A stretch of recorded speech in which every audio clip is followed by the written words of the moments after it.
বনি ইসরাইলের একজন বহুত বড় নবী দানিয়েল আলাইহিস সালাম। এই দানিয়েল আলাইহিস সালাম আল্লাহ পাকের পয়গম্বর। ওনার ভাইরা বন্ধুরা কে ইতিহাস একটু মনোযোগ দিয়ে শুনবো।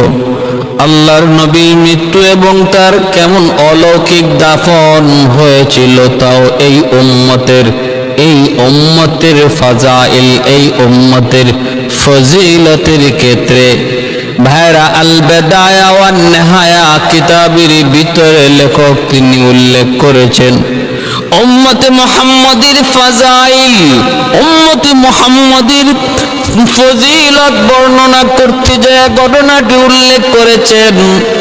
দানিয়েল আলাইহিস সালাম আল্লাহর কাছে দোয়া করেছিলেন, মালিক সমস্ত পয়গম্বর, অধিকাংশ পয়গম্বর তোমার কাছে এমন এমন দোয়া করেছে, আল্লাহ তুমি আমাকে আখির নবীর উম্মত বানাও। মুসা নবী এমন দোয়া করেছে। আখিরি নবীর উম্মতের প্রশংসার কথা সব কিতাবের মধ্যে আল্লাহ উল্লেখ করেছেন। আমার আপনার প্রশংসার কথা আল্লাহ পাক উল্লেখ করেছেন তাওরাতে ইঞ্জিলের মধ্যে এসেছে। এই কথা শোনার পর অনেক নবীরা আল্লাহর কাছে আবদার করেছেন, মালিক আল্লাহ তুমি আমাকে নবী না বানাইয়া যদি আখিরি জমানার নবীর উম্মত বানাইতা আমি বড় খুশি হইতাম। এমন আবদার করেছেন, কিন্তু আল্লাহ কারো আবদার আল্লাহ কবুল করে নেই। মুসা নবীর আবদার আল্লাহ কবুল করে নাই। আল্লাহ পাক রব্বুল আলামিন বলেছে এরা বহু পরে আসবে। এ ভাই, এই হলো আমাদের শ্রেষ্ঠত্ব, বৈশিষ্ট্য, আমাদের মর্যাদা। আমার ভাইয়েরা বন্ধুরা, মুসা আলাইহিস সালামের আবদার আল্লাহ কবুল করে নেই, কোন নবীর আবদার আল্লাহ কবুল করে নেই।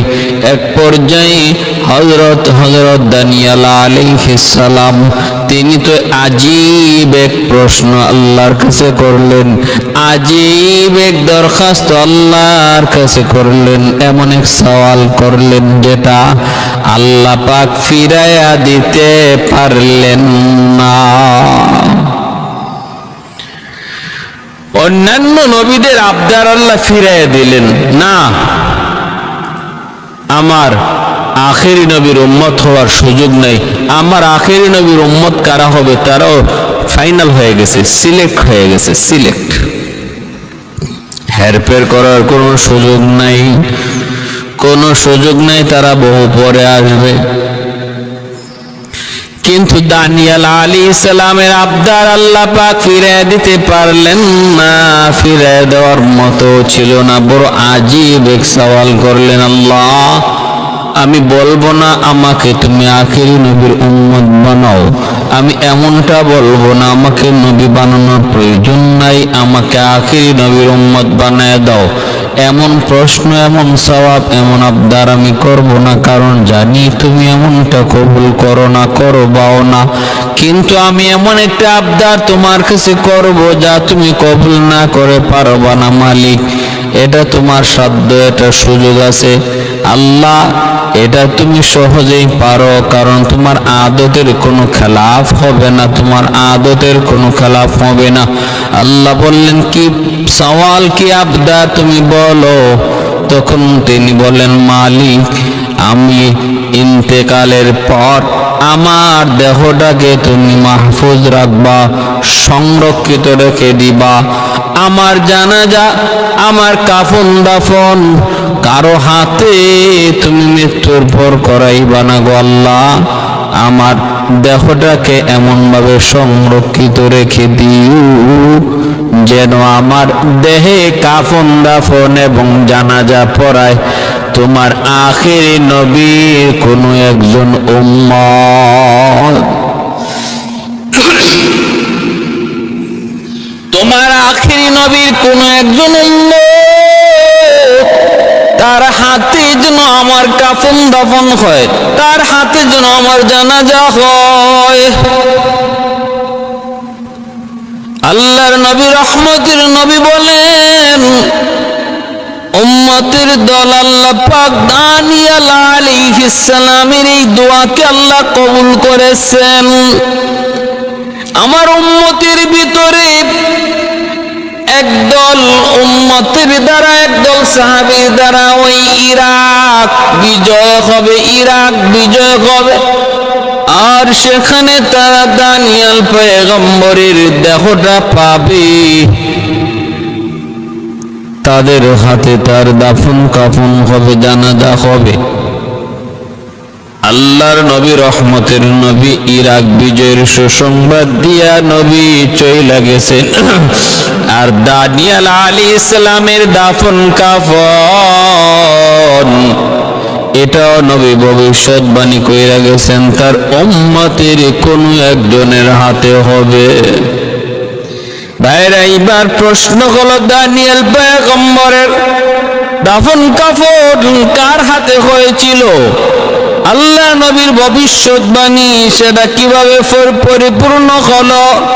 এক প্রশ্ন। দ্বিতীয় প্রশ্ন হলো, দানিয়াল পয়গম্বরের বাড়ি হলো ফিলিস্তিন, কিন্তু তিনি ইরাক আসলেন কেমন করে? ইরাক আসলেন কেমন করে? সেই ঘটনাটাও আমাদের জানতে হবে। ভাইরা বন্ধুরা, তাহলে এবার শুনুন, ফিলিস্তিনি বনি ইসরাইল বসবাস করে দানিয়াল আলাইহিস সালাম তাদের মধ্যে আল্লাহর পয়গম্বর হিসেবে নিযুক্ত হন। তিনি তাদেরকে কালেমার দাওয়াত দিতে থাকেন, কিন্তু তারা কালেমার দাওয়াত তারা গ্রহণ করে না।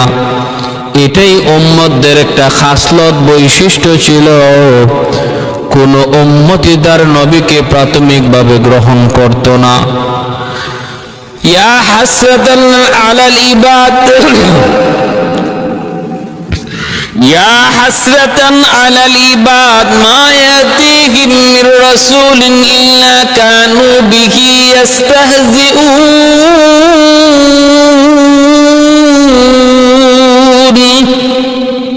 আমার আফসোস হয়, আমি আল্লাহর আফসোস হয়, আমার কোন নবীর সাথে তার উম্মত ভালো আচরণ করে নাই, মজাক করেছে, ঠাট্টা করেছে, তাদেরকে কষ্ট দিয়েছে, নির্যাতন করেছে। দানিয়াল আলাইহিস সালামের উপর উম্মত বনি ইসরাইল তারা নির্যাতন করলো, তার কথা মানল না, বরং তার অবাধ্য হয়ে গেল। আর আল্লাহর পয়গম্বর নিরাশ হয়ে গেলেন। আল্লাহ পাক রব্বুল আলামিন আযাব দিলেন, আযাব বনি ইসরাইলের উপর। বলে এটা কেমন আযাব? তখন পৃথিবীর বাদশা ছিল এক জালেম শাসক, যার নাম ছিল বুখতানসর। রাজধানী ছিল ইরাক। ওই ইরাক থেকে বুখতানসর হামলা করলো ফিলিস্তিন বনি ইসরাইলদের উপর, ইহুদিদের উপর হামলা করলো। এই হামলার দ্বারা ইহুদিরা দিক বিদিক হয়ে গেল। 70,000 ইহুদিকে বুখতানসর জালেম বাদশা হত্যা করলো। আর 70,000 বনি ইসরাইলদেরকে সে বন্দী করলো। বন্দীদের ভিতরে নবী পয়গম্বর দানিয়াল আলাইহিস সালাম ছিলেন। বুঝতেছেন? 70,000 হত্যা করছে আর 70,000 বন্দী করছে। বন্দীদের ভিতরে দানিয়াল আলাইহিস সালামও ছিলেন। বুখতানসর ছিল বহুত বড় জালেম বাদশা, জালেম বাদশা। ভাইরা বন্ধুরা, নবীগণ হলেন নরম, জালেমরা হলো গরম, নবীরা হলেন নরম। কিন্তু মনে রাখবেন, নরম জিনিসের স্থায়িত্ব বেশি, গরম জিনিসের স্থায়িত্ব কম। এ ভাই মনে রাখবেন, অনেক বুজুর্গানে কেরাম তারা জালেমের উপাধি দিয়েছেন, উদাহরণ দিয়েছেন দাঁতের মতো, আর মুমিনের উদাহরণ দিয়েছেন জিহ্বার মতো। জিহ্বা নরম, দাঁত হলো গরম, জিহ্বা হলো নরম। সুযোগ পাইলেই কিন্তু দাঁত জিহ্বারে কামড় দিয়া বসে জুলুম করে। কতবার যে জিহ্বা আক্রান্ত হলো, রক্ত ঝরলো দাঁতের কামড়ের হিসাব নাই। কিন্তু এরপরও দাঁত যখন কোনো মুসিবতে পড়ে যায়, দাঁতের চিপায় যখন কোনো কিছু ঢুকে যায়, তখন সবার আগে দাঁতকে বাঁচানোর জন্য অস্থির হয়ে যায় ওই জিহ্বা, মজলুম জিহ্বা। যে জিহ্বাটারে কিছুক্ষণ আগে কামড় দিয়ে রক্ত জড়াইছে, ওই জিহ্বাটাই আবার দেখা গেল তার বিপদের সময় তারে উদ্ধার করার জন্য পাগল। এত পাগল, এত পাগল, দাঁতের ভিতর দিকে ওই কাঁটাটা বের না করা পর্যন্ত জিহ্বার কোনো শান্তি নাই। মুমিনের উদাহরণ হলো এমন, জালেম বিপদে পড়লো, মুমিন তারে সাহায্য করে। আবু জাহেল বিপদে পড়েছিল, আল্লাহ নবীকে হত্যা করার জন্য গর্ত বানাইছিল আবু জাহেল। ওই গর্তের মধ্যে আবু জাহেল নিজেই পড়লো। আল্লাহর নবী জানার পর নবী তারে উদ্ধার করার জন্য রওনা দিয়ে দিলেন। অথচ আমার নবী ভালো করে জানতেন এই গর্তটা আমার নবীকে হত্যা করার জন্য বানাইছিল। আমার নবী রহমতের নবী, নরম নবী, দয়ার নবী, মায়ার নবী। আবু জাহেল ছিল জালেম, গরম। নবী তার বিপদের সময় উদ্ধার করার জন্য তার গর্তের দিকে রওনা দিলেন। কিন্তু আল্লাহ পাক রব্বুল আলামিন জানিয়ে দিলেন, বন্ধু আবু জাহেল গর্তে পড়ছে ভালো কথা, কিন্তু যাও যাও, মনে রাখো সাবধান, কিন্তু অনেক বড় চতুর, অনেক বড় চালাক। এই গর্ত তোমাকে মারার জন্য বানাইছিল। বন্ধু তুমি তো রহমতের নবী, দয়ার নবী, আমি আল্লাহ হলাম রব্বুল আলামিন, তুমি হলে রহমাতুল লিল আলামিন।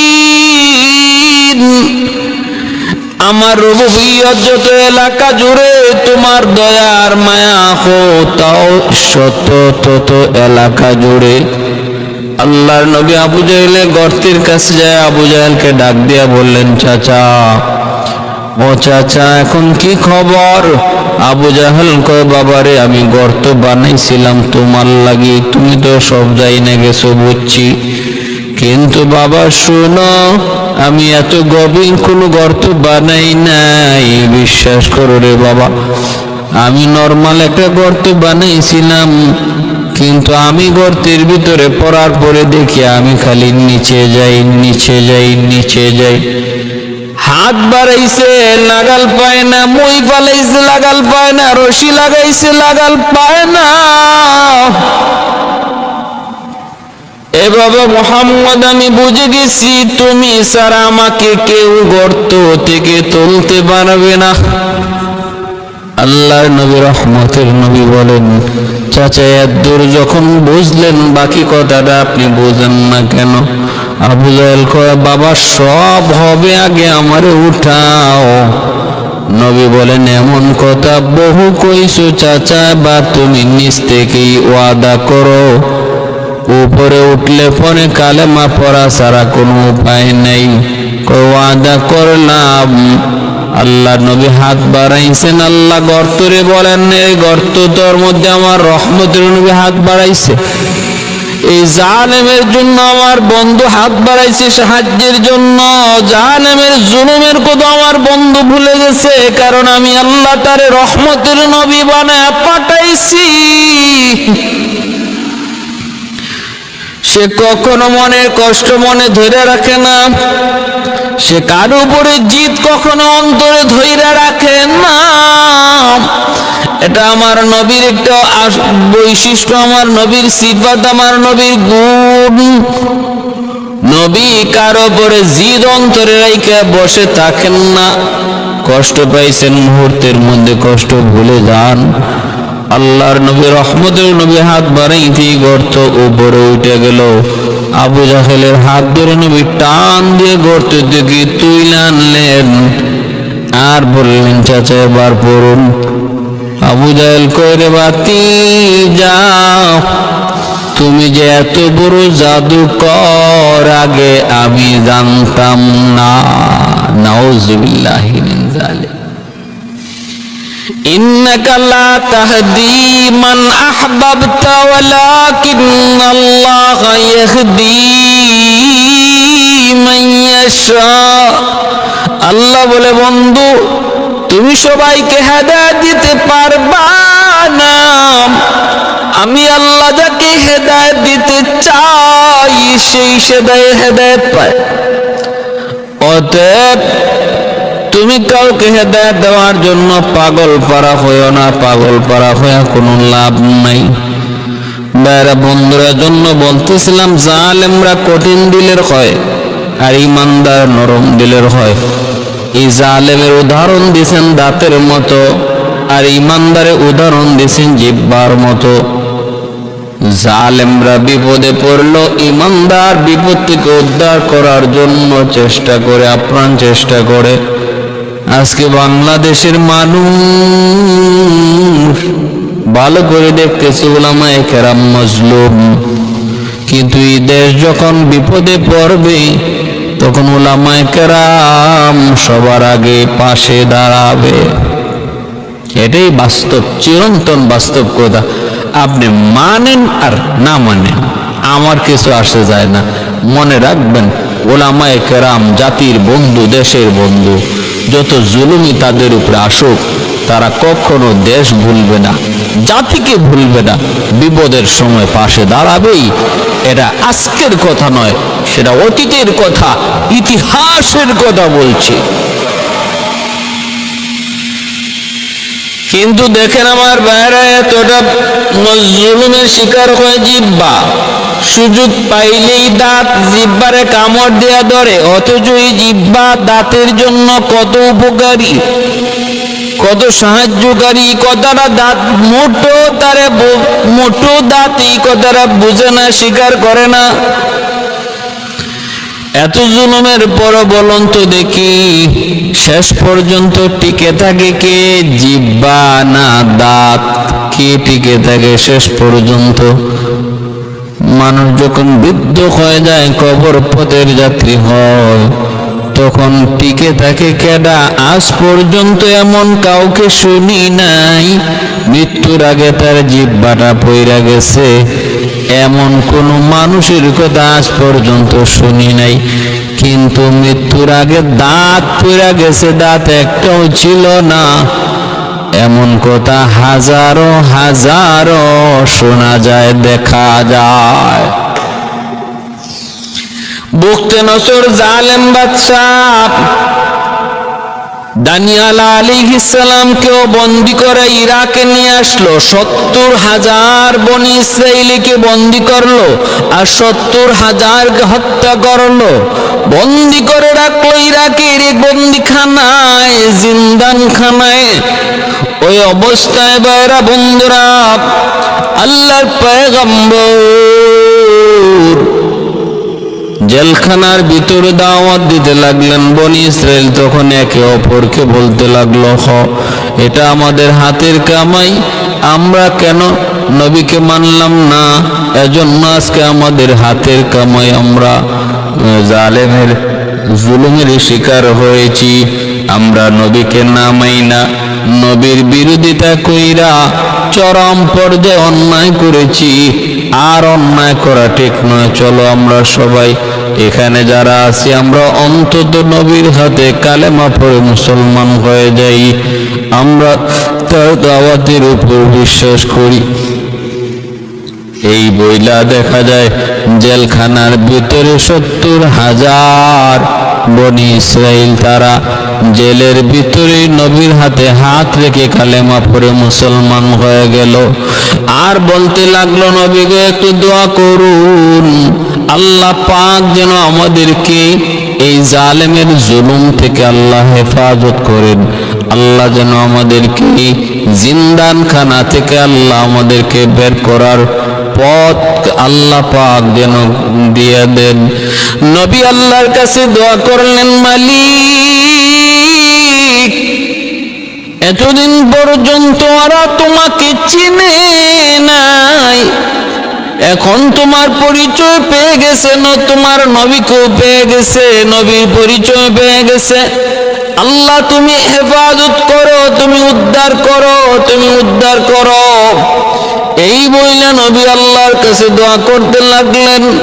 আল্লাহ পাক রব্বুল আলামিন দোয়া কবুল করলেন। এখন তাদেরকে জেলখানা থেকে বের করার পালা। কেমন করে জেলখানা থেকে বের হবেন আল্লাহ পাক সেই পদ্ধতি বের করে দিলেন। শুনবার ইচ্ছা আছে তো, কি সেই পদ্ধতিটা ছিল? বখতিয়ার জালেম বাদশা একটা স্বপ্ন দেখছে, আজীব স্বপ্ন। লাফ দিয়া উঠছে গভীর রাত্রে স্বপ্ন দেখিয়া ভয়ে, আবার ঘুমাইছে। ঘুম থেকে ওইটা স্বপ্নের কথা ভুলে গেছে, শুধু এদূর মনে আছে একটা ভয়ঙ্কর স্বপ্ন দেখছিল, কিন্তু স্বপ্নটা যে কি এটা আর ইয়াদ হয় না, আল্লাহ ভুলে দিচ্ছে।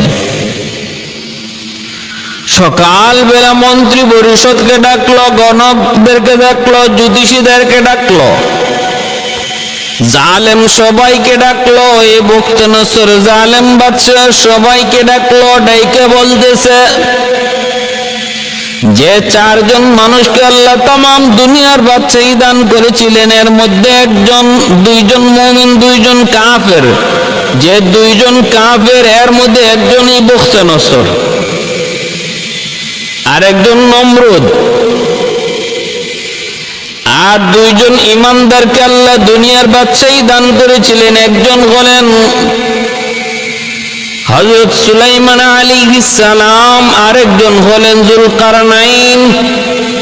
এই দুইজনকে আল্লাহ পাক ইমানদার তাদেরকে দুনিয়ার বাদশাহী দিলেন, আর দুইজন কাফেরকে আল্লাহ দুনিয়ার বাদশাহী দিলেন। এইবার প্রশ্ন জাগতে পারে, আল্লাহ পাক রব্বুল আলামিন দুনিয়ার বাদশাহীটা আল্লাহ কোনো বেঈমানকে কেন দিলেন? মুহাদ্দিসিনে কেরাম, মুফাসসিরিনে কেরাম ব্যাখ্যার ভিতরে তারা লিখছেন, কিতাবের ভিতরে আল্লাহ পাক বুঝাইতে চাইলেন, দুনিয়া আমি আল্লাহর কাছে বিন্দু পরিমাণের কোনো মূল্য নাই, এর কোনো দাম নাই।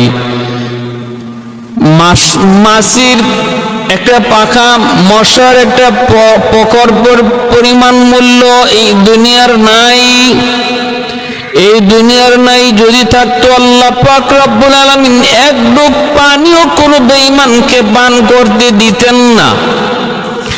এজন্য আল্লাহ বুঝাইলেন, দুনিয়া আমি ইমানদারকেও দিব, বেঈমানকেও দিব। দুনিয়া আমি বেঈমানকেও দিব, ইমানদারকেও দিব, এমনকি বেঈমানকে আমি আল্লাহ বেশি দিব, বেশি দিব। কারণ এই দুনিয়ার কোনো মূল্য আমি আল্লাহর কাছে নাই। ইমানদারের মূল্য হলো আখিরাতে, ইমানদারের বাড়ি হবে আখিরাতে, জান্নাতে।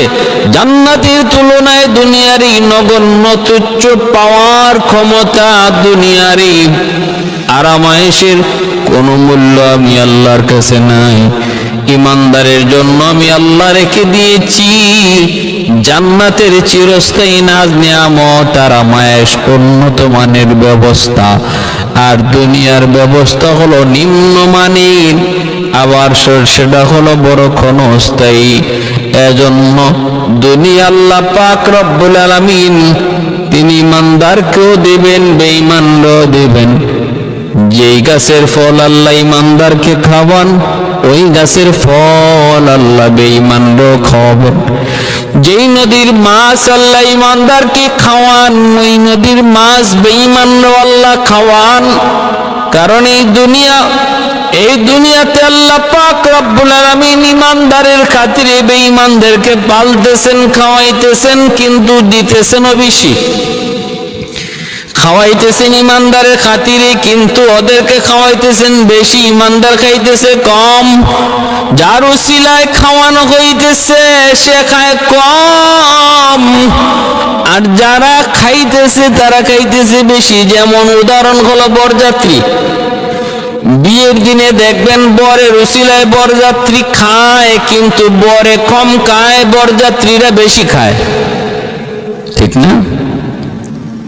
তাই বলে কোনো বরযাত্রী যদি বলে কোনো বরকে কয়, দেখছো তোরে ঠিক মতো খাওয়ান দেয় না, শুধু আমাদেরকে খাওয়ায়, অতএব আজকে তুই আমাদের উসিলায় খাইতে আইছো, এমনটা যদি বলে, আর বর যদি গোসা করে, বর যদি গোসা করে ওই বাসর বাড়ি থেকে, বিয়ে বাড়ি থেকে বের হয়ে চইলা যায় যে না, আমি তোদের উসিলায় খাইবো না, তোদের উসিলায় বিয়া করবো না, আমি গেলাম, এবার তোরা খা। মেয়ের বাড়ির লোক তারে কি পরিমাণ খাওয়াবে, এই বরযাত্রীরে কি পরিমাণ খানা দিবে, ঝাড়ু তালাশ করবো, ঝাড়ু। তখন বরযাত্রী বুঝবো, আরে কার উসিলায় খাইতে আসলাম। এই দুনিয়াতে আল্লাহ পাক রব্বুল আলামিন ইমানদারের উসিলায় বেঈমানরে আল্লাহ পাক পালতেছে, খাওয়াইতেছে, কিন্তু এরপরও বেশি দিতেছে বেঈমানরা। কারণ দুনিয়ার কোনো মূল্য আল্লাহর কাছে নাই। আল্লাহ পাক দুনিয়া ওদেরকে বেশি দিতেছে, আর ইমানদারকে বলে তুমি চুপ থাকো, কম খাও, কারণ বিয়ে বাড়িতে তোমার খাওয়ার দিন নয়, তোমার খাওয়ার দিন হলো বিয়ার পরের দিন থেকে। বাসর ঘর তোমার জন্য অপেক্ষায়, সেখানে তোমার জন্য বাসর ঘরে তোমার জন্য প্লেট রাখা হয়েছে সাজায়া। এই প্লেট, সাজানো প্লেট বরযাত্রীর কপালে নাই। এই বাড়ির যত মুরগি আছে সব তোমার পেটে যাবে, বরযাত্রীর পেটে আর মুরগি জুটবে না। ওদের খানা একদিন, আর তোমার খানা আজকে থেকে 100 দিন মাত্র শুরু হলো, আর শেষ হবে না। আল্লাহ বলেন, ইমানদার মুমিন, দুনিয়াতেও তুমি একদিন খাওয়ার জন্য, দুনিয়ার হায়াতটা আখিরাতের হায়াতের তুলনায় একদিনও না, এর চেয়ে আরো কম।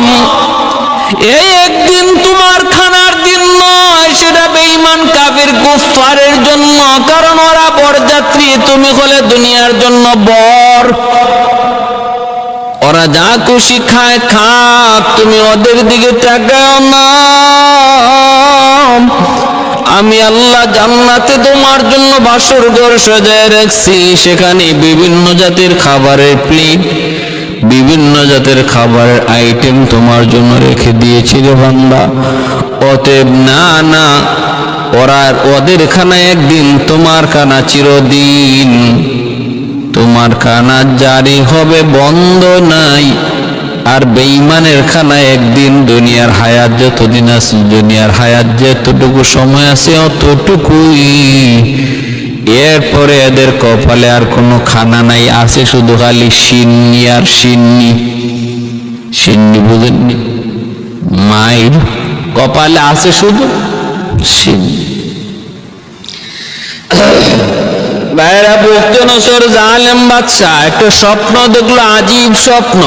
সকালবেলা জ্যোতিষীদেরকে ডাইকে বলে, আমি একটা আজীব স্বপ্ন দেখছি, স্বপ্নের তাবির তোমরা বলে দাও, ব্যাখ্যা তোমরা বলে দাও। যদি ব্যাখ্যা না বলতে পারো, আমি গর্দান নিয়ে আনিব, গর্দান। জ্যোতিষীরা কয়, তাহলে স্বপ্নটা কি একটু কও দেখি।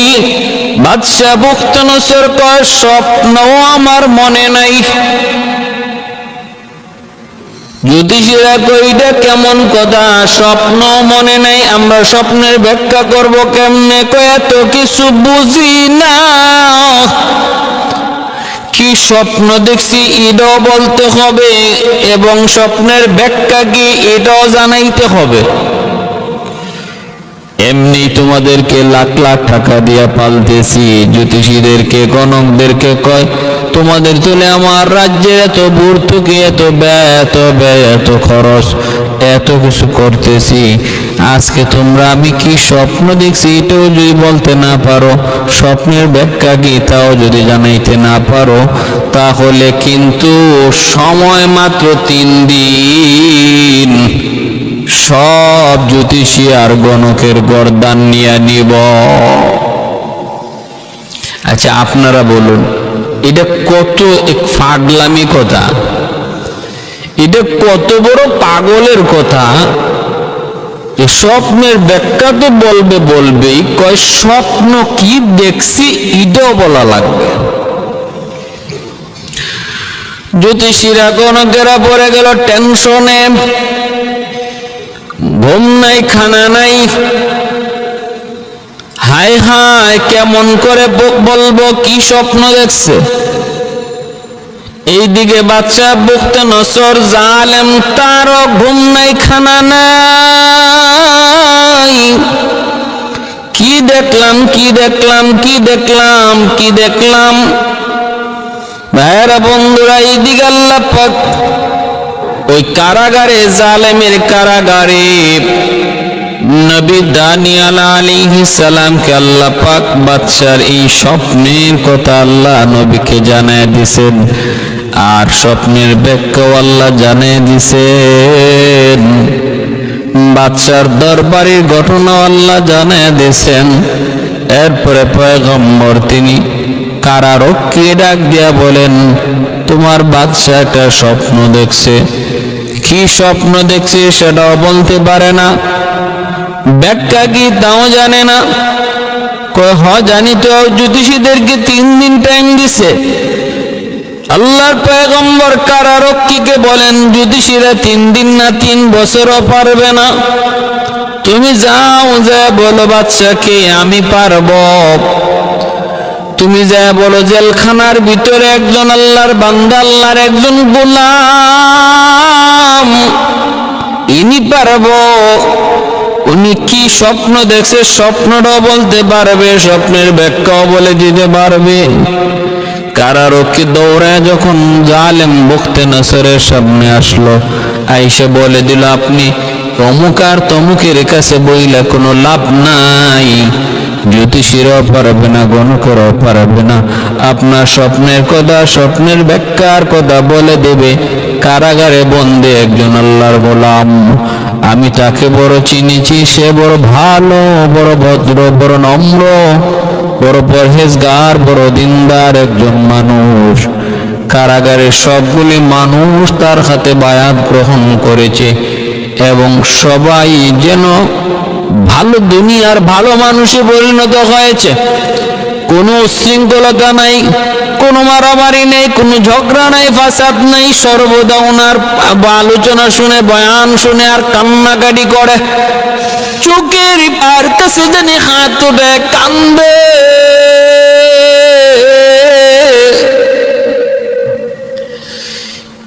এইবার বাদশাহ কয়, যা তাড়াতাড়ি তারে নিয়ে আয়। জেলখানা থেকে সারে বাদশার দরবারে হাজির করা হলো। বাদশাহ এবার বলে, তুমি কি পারবা আমার স্বপ্নের কথা বলে দিতে? বলে, হ পারবো। কয় তাহলে বলো। কয় বলতে পারি, শর্ত কি? শর্ত হলো আমাকে আমার বন্দী সবাইকে মুক্তি দিয়ে দিতে হবে। কয় সব ঠিক আছে, সব হবে, কোনো টেনশন তুমি করো না। আমার স্বপ্নের কথা যদি বলতে পারো, আমি তোমার আর তোমার বন্দীদের সবাইকে মুক্তি দিয়ে দিব। আল্লাহর পয়গম্বর হযরত দানিয়াল আলাইহিস সালাম তখন বলেন, বাদশা, আপনি যে স্বপ্ন দেখেছেন সেটা হলো আপনি একটা বাগানের ভিতর দিয়ে হাঁটতেছেন, দেখেন তো মনে পড়েনি? কিছু কিছু মনে পড়েছে। দেখবেন মাঝে মাঝে ঘুম থেকে ওঠার পর স্বপ্ন দেখেছি, আজীব স্বপ্ন, কিন্তু মনে থাকে না। হয়নি না? হয় না? বহু এমন প্রমাণ রয়েছে, স্বপ্ন দেখেছি কিন্তু ঘুম থেকে উঠার পর স্বপ্নের কথা ইয়াদ নাই, হঠাৎ করে মাঝে মাঝে কিছু কিছু মনে হয়। আল্লাহর পয়গম্বর যখন বলে দিলেন আপনি বাগানের ভিতর দিয়ে হাঁটতেছেন, এরপরে যাইতে যাইতে আপনি পেয়ে গেলেন বিশাল আকারের একটা মূর্তি। দেখুন তো মনে পড়েনি? মনে পড়তেছে। মূর্তিটা বিশাল আকারের মূর্তি দেখছেন, বিশাল আকারের মূর্তি দেখছেন। আপনি যা দেখেন মূর্তির পা জমিনে, মাথাটা যেন আসমানে আসমানে মনে হয়, কিন্তু মূর্তিটার চেহারাটা হলো স্বর্ণের, বুকটা হলো তার রূপার, পেট হলো তামার, তারপরে পিতল, তারপরে লোহা, তারপরে মাটি। এই জিনিসগুলা দিয়ে তার মূর্তিটারে বানানো হয়েছে। প্রত্যেকটা জিনিস চমকাইতেছে। দেখুন তো মনে পড়েনি? বাচ্চা বলে হ, বাচ্চা বলে হ, মনে পড়েছে, মনে পড়েছে। এমনটাই আমি স্বপ্ন দেখেছি। এবার বলো তো দেখি এরপরে কি বলে আল্লাহর বান্দা, আল্লাহর পয়গম্বর। তিনি বলে বাদশা তোমার স্বপ্ন এখনো শেষ হয় নাই, আরো আছে। বলে কি কয়? সামনে তুমি দেখছো মাথার উপরে ছোট্ট একটা পাথর পড়লো। ওই পাথরটা মূর্তির মাথায় পড়া মাত্রই পাথরের আঘাতে মূর্তিটা ধূলিসাৎ হয়ে মাটিতে পড়ে গেল, চূর্ণ বিচূর্ণ হয়ে গেল। আর ছোট্ট পাথরটারে আপনি হাতে নিচ্ছেন, নিয়ে দেখতেছেন হাতের এই ছোট্ট পাথরটা অল্প অল্প করে বড় হইতে হইতে হইতে হইতে তামাম দুনিয়াটা ঘিরে ফেলেছে। মূর্তি যত বড় হচ্ছিল পাথরটাও এত বড় হয়ে গেছে। এই দেখছেন আপনি স্বপ্ন। বাদশা এবার বলতেছে দানিয়াল তুমি ঠিক বলেছ, ঠিক বলেছ, এমনটাই আমি দেখেছি। এইবার তুমি ব্যাখ্যা বলো, স্বপ্নের ব্যাখ্যা বলো। আল্লাহর পয়গম্বর বলতেছেন ব্যাখ্যা হলো তুমি যে মূর্তিটা দেখেছো এই মূর্তিটা হলো তামাম দুনিয়া। এই দুনিয়ার ভিতরে তুমি যে দেখেছ এই বডিটা বিভিন্ন জিনিস যারা তৈরি, স্বর্ণের দ্বারা, রূপার দ্বারা, পিতলের দ্বারা, তামার দ্বারা। এই হলো দুনিয়ার ভিতরে বিভিন্ন জাতি উপজাতি। এই জাতি উপজাতি, বিভিন্ন জাতি উপজাতি তুমি এইভাবে দেখেছ। তামাম পৃথিবী জুড়ে এইরকম জাতি উপজাতি দেখেছ। আর তুমি দেখেছিলে কি প্রত্যেকটা স্বর্ণ, রূপা, তামা, লোহা গুলা একটা আর একটার দিকে ডাইকে ডাইকে কয় আমি বড়, আমি বড়, আমি বড়। এই হলো দুনিয়ার বিভিন্ন জাতি যে আছে, এরা একজন আর একজনের চেয়ে বড় বলবে। চীন বলবে আমি বড়, আমেরিকা বলবে আমি বড়, রাশিয়া বলবে আমি বড়, রোম বলবে আমি বড়, পারস্য বলবে আমি বড়। এইভাবে বড় প্রতিযোগিতা চলবে দুনিয়ায়। তারপরে তুমি যে দেখেছো মাথার উপর একটা পাথর পড়ছে, এই পাথরটা হলো আখেরি জমানার নবী, রহমতের নবী, মায়ার নবী। তিনি দুনিয়াতে আসবেন, আসা মাত্রই সমস্ত জাতির ভেদাভেদ তিনি একদম এক করে দিবেন। বরত্ব বলতে কিছু রাখবেন না। কালোর উপরে সাদা আর গোলামের উপরে মনিবের, এই যে বরত্ব অহংকার এগুলা তিনি রাখবেন না। দুনিয়ার এই সব কিছু সমান করে দিবেন।